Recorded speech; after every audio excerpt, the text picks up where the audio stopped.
ఏముందన్న మీకు తెలియందా ఇక అక్రమ అరెస్టులతో రేవంత్ రెడ్డి పైసచ్చిక ఆనందాన్ని ఎంజాయ్ చేస్తాడు. రాష్ట్రంలో పరిపాలన చేయమంటే అక్రమ అరెస్టులు చేసి అరెస్ట్ చేద్దామని చేస్తుండు. ఇవాళ తెలంగాణ ప్రజలు పరిపాలించమంటే అందరిని అరెస్ట్ చేసుకుంటా కక్షపూరిత రాజకీయాలు చేస్తుండవు. ఇలా ఈ కార్ రేసింగ్ వల్ల ఎవరు స్కామ్ చేసారు, ఏం చేసారు? ఇలా తెలంగాణ రాష్ట్రాన్ని భారతదేశంలో ప్రపంచవ్యాప్తంగా చూసారు కదా. ప్రపంచంలో జరిగేటువంటి ఈ కార్ రేసింగ్ భారతదేశంలో ఉన్నటువంటి తెలంగాణ రాష్ట్రంకు తీసుకొచ్చిందంటే అది మన తెలంగాణ రాష్ట్రానికి కూడా గొప్పతనమే కదా. ఇక్కడ డబ్బులు ప్రభుత్వం ₹1 కూడా ఖర్చు కాలేదు. ఎవరి దగ్గర ఎవరు స్కామ్ చేయలేరు.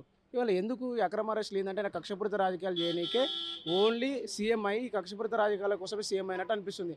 ఇలా 6 గ్యారెంటీల మీద 420 హామీల మీద ప్రతిపక్షంలో ఉన్నటువంటి అధికార పక్షాన్ని అడుగుతుంటే ఇలా ఎప్పటికీ మమ్మల్ని క్వశ్చన్ చేస్తున్నాను అని చెప్పి ఈ అక్రమ అరెస్టులకు పాల్పడుతుంది రేవంత్ రెడ్డి.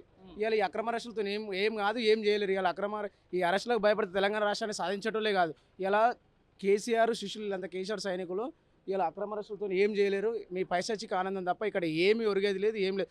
జైలుకు పోయేస్తారు. పోయి తెలంగాణ రాష్ట్రం కోసం ప్రజల కోసం ఏడికైనా పోయిస్తారు. ఒకసారి కాదు 100 సార్లు పోయిస్తారు. 100% పోయేస్తాం. తప్పైతే లేదు. అక్రమ అరెస్టులు అంతా అంతే. నువ్వేం చెప్తావు? 13 నెలలు జరిగినటువంటి రేవంత్ రెడ్డి పాలన, 13 నెలలు 13 మోసాలుగా జరిగినటువంటి రేవంత్ రెడ్డి పాలన నిదర్శనాన్ని, ఆ యొక్క ప్రజల్లో పెక్కుబిల్లుతో ఉన్నటువంటి అసహనాన్ని ప్రధాన ప్రతిపక్షంగా ఉన్నటువంటి కేటీఆర్ గారు ప్రజల్లోకి తీసుకెళ్తా ఉన్నటువంటి తీరును చూసి ఓర్వలేనటువంటి కాంగ్రెస్ పార్టీ ఈ యొక్క అక్రమ కేసులతో ఆయనను జైలుకు పంపేటువంటి కుట్ర చేస్తూ ఉన్నది రేవంత్ రెడ్డి ప్రభుత్వం.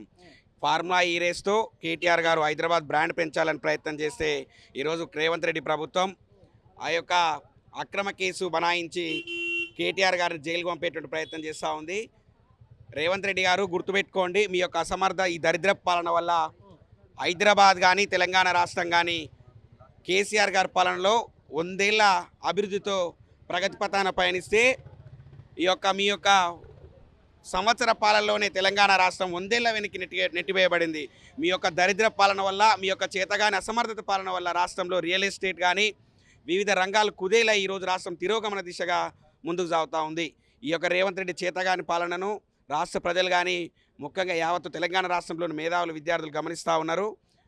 ఈ యొక్క ప్రభుత్వం పైన అసహనం, వ్యతిరేకత పెళ్లుబిక్తా ఉన్నటువంటి సందర్భంలో ప్రధాన ప్రతిపక్షంలో ఉన్నటువంటి ప్రధాన నాయకుడైనటువంటి కేటీఆర్ గారిని అరెస్టు చేసి జైలుకు పంపి ప్రజలలో ఈ యొక్క అసహనాన్ని తగ్గించేటువంటి ప్రయత్నమే తప్ప కేటీఆర్ గారి పైన పెట్టిన కేసు ఎక్కడా కూడా అందులో నీతి నిజాయితీ లేదు. రానున్న రోజుల్లో న్యాయస్థానం ముందల మా యొక్క పార్టీ వాదనలు వినిపించి ఖచ్చితంగా కేటీఆర్ గారు కడిగిన ముత్యం వల్ల బయటికి రావడం ఖాయం. ఖచ్చితంగా మేము నమ్ముతా ఉన్నాం.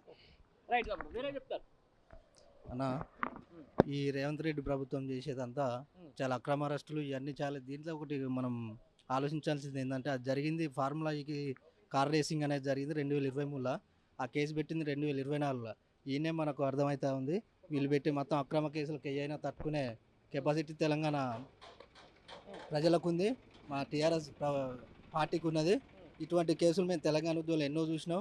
ఇటువంటి ఎన్ని కేసులు పెట్టినా భయపడే ప్రసక్తే లేదు, వాళ్ళ మీద ప్రశ్నించే సమస్య లేదు. ఇంకోటి, ఈ రైతులను ప్రశ్నించడం, రైతులకు జరిగిన అన్యాయాన్ని ప్రశ్నించడం వల్ల డైవర్షన్ పాలిటిక్స్ చేసుకుంటే ఇటువంటి అక్రమ కేసులు పెట్టుకుంటా దీన్ని ప్రజల నుంచి ప్రజల దోవ పట్టించే విధంగా వీళ్ళు గవర్నమెంట్ చేస్తుంది.